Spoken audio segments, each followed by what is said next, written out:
Hi there, my name is Alan Miller. I'm the percussion director for the Braswell Zone here in Denton ISD. I teach percussion at Braswell High School, Rodriguez Middle School, and Naval Middle School.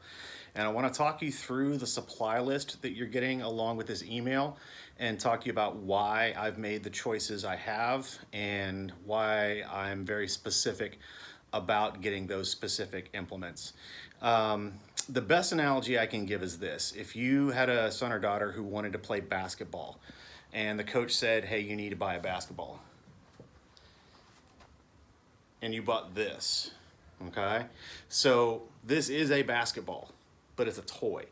One of the things we do in percussion is not just learn how to play percussion, like up here, but we physically learn skills. And if you learn how to play, for instance, the snare drum, with a different kind of stick, say one that's too thin or too light or too heavy, too thick, too long, etc., you have to relearn those skills later on down the road. So I've been doing this for about 20 years. I just want to give you a quick tour so you understand the scope of the amount of products that are out there, because it's going to be really tempting when you go shopping for these things to see, okay, here's the thing Mr. Miller wants me to get, but here's this other thing that's like half the price. There's always a reason it's half the price, and it's always because it's cheaper. It's cheaply made and it's not as good of a product. Okay, so this right here, this is just kind of a sample of the number of different kinds of drumsticks. These are all different kinds of drumsticks.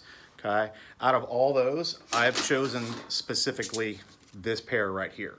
Okay, because of the size, because of the weight, because of the taper, because of the shape of the bead, because of the way the sticks feel in a young percussionist's hand. That is the one that after 20 years of experience, I've decided is the best stick for a sixth grader to use.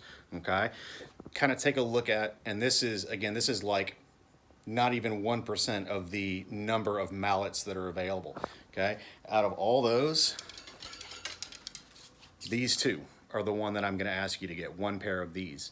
And the reason is because of the way they sound, because of the way they're weighted, because of the quality that went into the manufacturing of these, because of how long they will last. A good pair of mallets will last you your entire percussion career. Like say you start in sixth grade and you go all the way through high school, that pair of mallets will still be there with you. Whereas a more cheaply made pair of mallets that may be cheaper now will wear out, and even right out of the box, it's not going to sound very good. Your student won't sound like everybody else in the class. They won't be able to produce the same sounds, and they're going to feel weird about that. So we want everybody playing on the same thing. One more example. So the practice pad and stand that we're asking you to buy. So here's a practice pad. Here's a practice pad. Here's another practice pad. Okay, we're very specific about the practice pad that we want you to buy for a bunch of different reasons. So this is the one we're going to ask you to buy. We want this one because it's tunable and because it makes as close to an approximation of the sound of a drum of any practice pad that's on the market. A lot of those other pads I showed you, they don't make sound. Now, that doesn't make a whole lot of difference when you're practicing at home, but when you come to class, it makes a huge difference.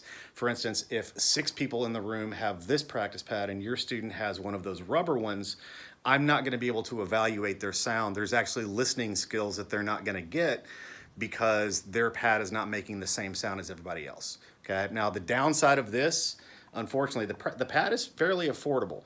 The stand is the priciest thing on the supply list, and that's really unfortunate. And believe me, I am working to correct this problem. I have talked to several band parents who build things, who are really good with their hands, saying like, can we find a way to manufacture something cheaper than this?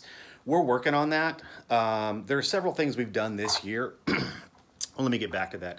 The reason this stand is so important, the reason you have to have a stand, is because of the height adjustment, okay? This is the pad we have to use, and this, unfortunately, is the stand that fits it. Without the height adjustment, without a stand to put it on where you can adjust how high or low it is, again, it goes back to the same thing I was saying with the sticks and mallets, where you're training your hands wrong, and you're gonna have to relearn them.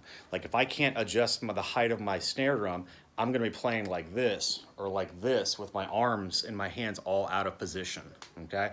So the stand is an essential part of what we do.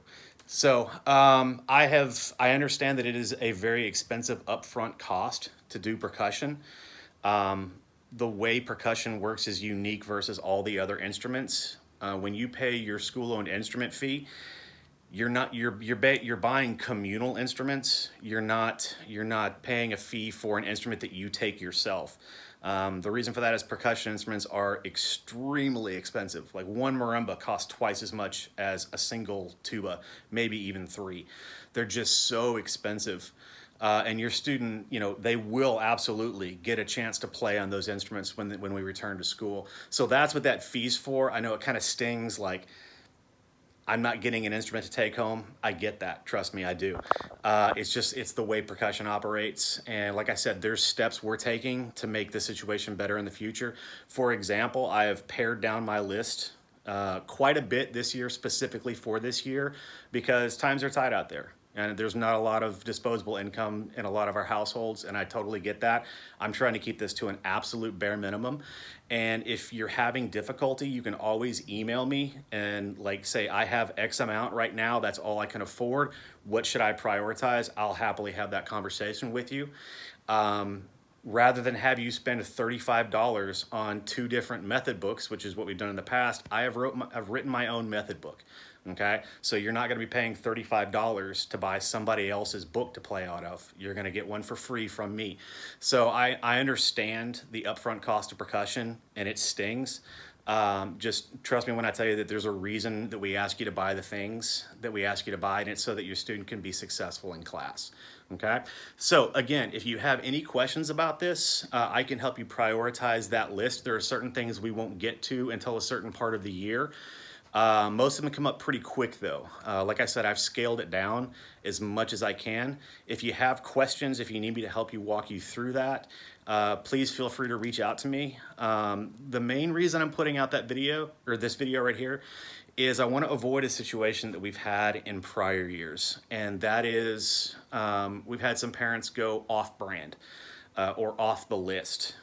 If you go, for instance, with the keyboard mallets, okay, so the ones I want you to buy, they're made by a company called Innovative Percussion. These are IP275 mallets with a lacquered shaft.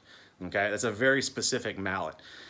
If you go to Amazon, you can find a pair of mallets that cost about a third of what those are. And I'm sorry, they're trash. They're just not good. They're that little basketball I showed you a second ago. They're not training the kids' hands right. They don't make the right sound. I would almost rather the student have nothing than I would rather wait until we can afford the right thing than to get the wrong thing and be stuck with it, for years.